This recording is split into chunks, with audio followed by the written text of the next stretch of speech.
So I want to take a look at the pendulum and see under what conditions it does exhibit simple harmonic motion and what conditions it doesn't, because this turns out to sometimes do it and sometimes not, and we'll see what that sometimes is about. First, though, I want to clarify simple harmonic motion means that we can describe the motion with a sine or a cosine, right? That's the position as a function of time. X is a function of t with the spring, right? And the spring, the ideal spring system, this exhibits this motion because the spring force is equal to minus kx, and that force is also equal to ma. And this takes a fairly general form because a actually depends on x, right? A is the second derivative of x with respect to t.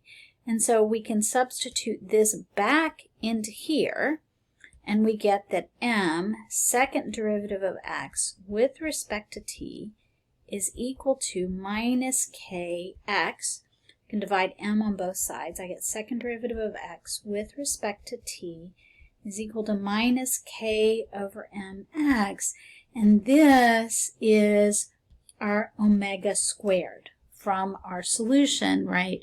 X is equal to a cosine omega t, or this period right here, period from peak to peak, this time it takes to go from one peak to the other, this period is equal to 2 pi over omega, or omega is equal to 2 pi over the period. Okay, what it happens is that this equation, this is called a second order differential equation, but you probably haven't had differential equations. It's certainly not required for this class. But what it says is that if you have something in this form, minus omega squared x, if we can get it in this form, the second derivative of something gives that back times a multiplier with the minus sign, right? The second derivative of x, once I've taken the second derivative, I get this constant out front and the minus sign. That tells you it can be a sine or a cosine, and that shouldn't be a surprise, because when you think about the derivative of sine, that's cosine, but the derivative of cosine is negative sine, so we start to pick up that minus sign when we look at the derivative of trig functions. So a pendulum, turns out that it has a similar setup, although it's not exactly the same. So I'm going to set it up like this. So we have a pendulum given by an angle like that. mg points down. We have this tension that's along here, and of course this tension is balanced by the mg, this angle right here, which is the same as that, which is all theta, so that's theta. mg cosine theta is balanced by the tension, and then we have this component that goes back in this direction, and that component is mg sine of theta, and that is working like this restoring force. It's pulling it back. It's in the opposite direction of the displacement, but it's actually providing a torque, right? It's providing a torque for this pendulum to rotate, and again, I need to sort of highlight the fact that there is a mass down here, for this to rotate back, right? It's going to rotate back like this, swing back and forth, so it's actually going to rotate. And so we can look at torque is equal to I alpha in this case. Then our torque is in this direction, coming back is mg, that's our force. Our moment arm is this L, the length of the pendulum. So I'm going to get rid of the tension piece right now. Whoops, we need the length. So this is our L.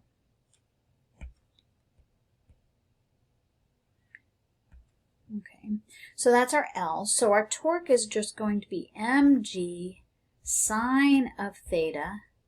That's our force times our moment arm. That's going to act in the negative direction of positive displacement, right? So positive displacement is that direction, but our torque is working in the opposite direction, so I'll put a minus sign in front of that, is equal to I alpha. One of them can be minus.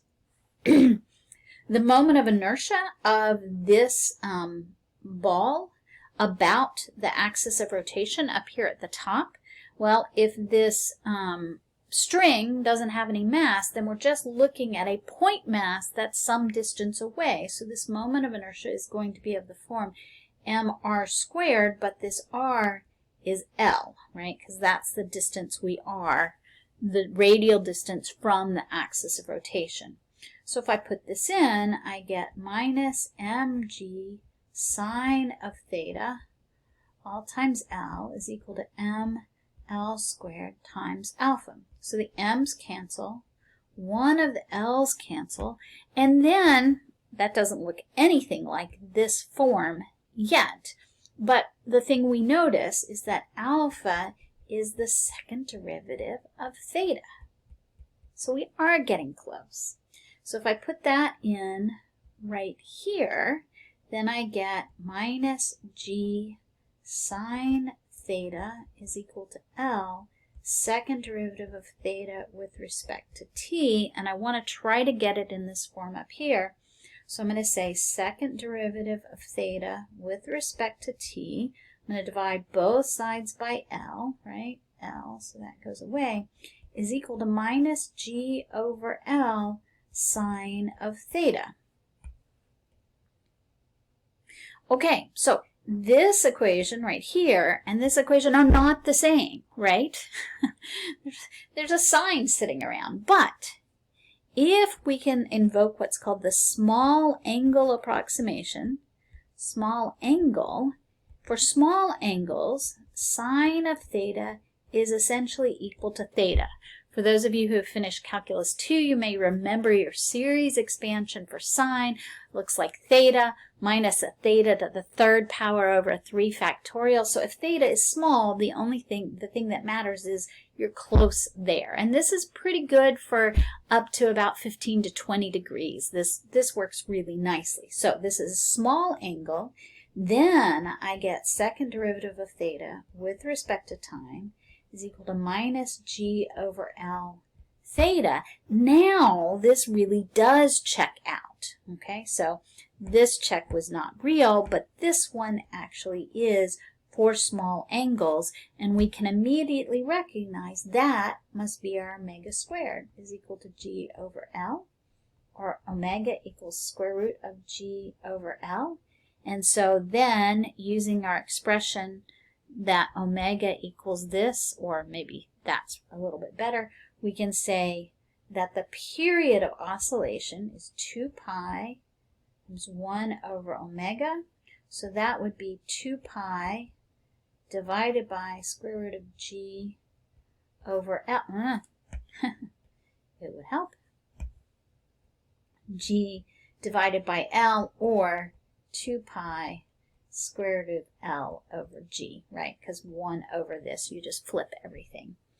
And so what that says is that the period of oscillation for a pendulum in small angle approximation just depends on the length, which is why a pendulum is what was used in early timepieces, right? Grandfather clocks, big clocks with chimes, just have a weight down at the bottom that swings back and forth, and it swings back and forth at a regular time period, and you can actually figure out what value of L you need so you get a period of exactly 1 second.